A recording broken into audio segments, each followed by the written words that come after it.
রাজধানীর বিভিন্ন আসনে প্রার্থীরা তাদের নির্বাচনী প্রচারে ব্যস্ততম সময় পার করছেন। ভোটারদের দিচ্ছেন নানা প্রতিশ্রুতি, আছে অভিযোগ পাল্টা অভিযোগও। সহকর্মীদের সহযোগিতায় আরও জানাচ্ছেন এস.এম. মাইনুদ্দিন। 72 ঘন্টা ময়েশ্চার লক সমৃদ্ধ লিলি বডি ওয়াশ, শিয়া বাটারের গুডনেস স্কিন রিপেয়ার করে রাখে সফট ও গ্লোয়িং। উৎসবমুখর পরিবেশে চলছে নির্বাচনের প্রচার। সকাল থেকে রাজধানীর অলিতে গলিতে ভোটারদের ধারে ধারে ঘুরছেন প্রার্থীরা। মাঠে আছেন হেভি ওয়েট নেতারাও। সন্ধ্যায় পল্টনের ভিআইপি রোড ও বিজয়নগর ব্যবসায়ী সমিতির নেতৃবৃন্দের সাথে নির্বাচনী বৈঠক করেন বিএনপি স্থায়ী কমিটির সদস্য ও ঢাকা নির্বাচনী ৮ আসনের বিএনপি প্রার্থী মির্জা আব্বাস। 3 বার ক্ষমতায় ছিল বিএনপি, চাঁদাবাজি হয়েছে? বিএনপি ক্ষমতায় নাই, আওয়ামী লীগ আসছে, চাঁদাবাজি শুরু হয়েছে।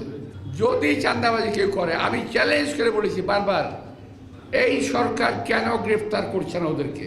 এদিকে ঢাকা মেডিকেল কলেজ এলাকায় নির্বাচনী প্রচার চালান ঢাকা ৮ আসনের এনসিপি প্রার্থী নাসিরউদ্দিন পাটোয়ারি। আওয়ামী লীগের দোসররা এখনও নির্বাচন বানচালের পায়তারা করছে বলে মন্তব্য করেন তিনি। সচিবালয়ের মধ্যে বাংলাদেশে এখনো আওয়ামী প্রেতের তারা ঘুরে বেড়াচ্ছে। বাংলাদেশের আপকামিং যে ইলেকশন আছে সেটাকে বানচাল করতে চেষ্টা চালাচ্ছে। মিরপুর ৬ নম্বর সেকশনের বিভিন্ন এলাকায় ঘুরে ঘুরে সাধারণ মানুষের সঙ্গে কুশল বিনিময় করেন সাবেক ফুটবলার ও ঢাকা ১৬ আসনের বিএনপি প্রার্থী আমিনুল হক। এখানে জামাতের যিনি প্রার্থী রয়েছেন, যারা গুপ্ত সংগঠন হিসেবে ইতিমধ্যে পরিচিত হয়েছে, তারা রাতের অন্ধকারে আমাদের মহিলাদেরকে বোরকা পরিয়ে, আবার নতুন করে শুনেছি যে পুরুষরাও এখন বোরকা পরে তারা ঘরে ঘরে যাচ্ছে, গিয়ে তারা এনআইডি নাম্বার এবং মোবাইল নাম্বারের যে বিকাশ নাম্বার নিয়েছে সেই বিকাশ নাম্বারে টাকা দিচ্ছে। একই আসনের জামায়াত প্রার্থী কর্নেল অবসরপ্রাপ্ত আব্দুল বাতেন মিরপুর বাংলা কলেজ এলাকায় প্রচার চালান। কিন্তু আমাদের প্রতিপক্ষ দল আছে, তারা আমাদের বিভিন্ন গণসংযোগে, বিশেষ করে আমাদের বোনদের সমাবেশে গণসংযোগ কাজে বাধা দিচ্ছে মিথ্যা অজুহাত দেখিয়ে। এগুলো সম্পূর্ণরূপে মিথ্যা। আপনি আমার প্রতিপক্ষ ভাইকে বলতে পারেন এটা। ঢাকা ১০ আসনে গণসংযোগ করেন বিএনপি মনোনীত প্রার্থী শেখ রবিউল আলম রবি।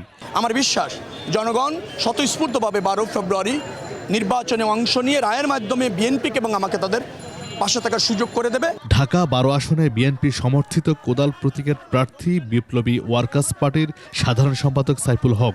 চাপ, কিছু হুমকি প্রয়োগের একটা বিষয় আমরা দেখছি, যেগুলো ইলেকশন কমিশনে ইতিমধ্যে আমরা একটা আপিল বা তাদের কাছে অভিযোগ আমরা দায়ের করছি। আরেকটা হচ্ছে কালো টাকা ছড়ানোর একটা তৎপরতা আমরা এখানে দেখছি।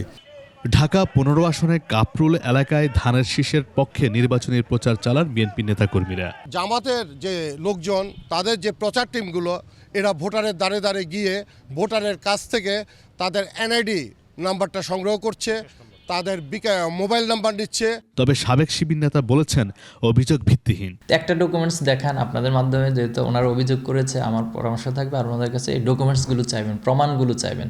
তো প্রমাণ বা ভিত্তিহীনভাবে কোনো একটা অভিযোগ তো আসলে গ্রহণযোগ্য হতে পারে না। তবে এখনও শান্তিপূর্ণ পরিবেশে চলছে নির্বাচনী প্রচার। এস.এম. মাইনুদ্দিন রিপন, ২১ টেলিভিশন, ঢাকা।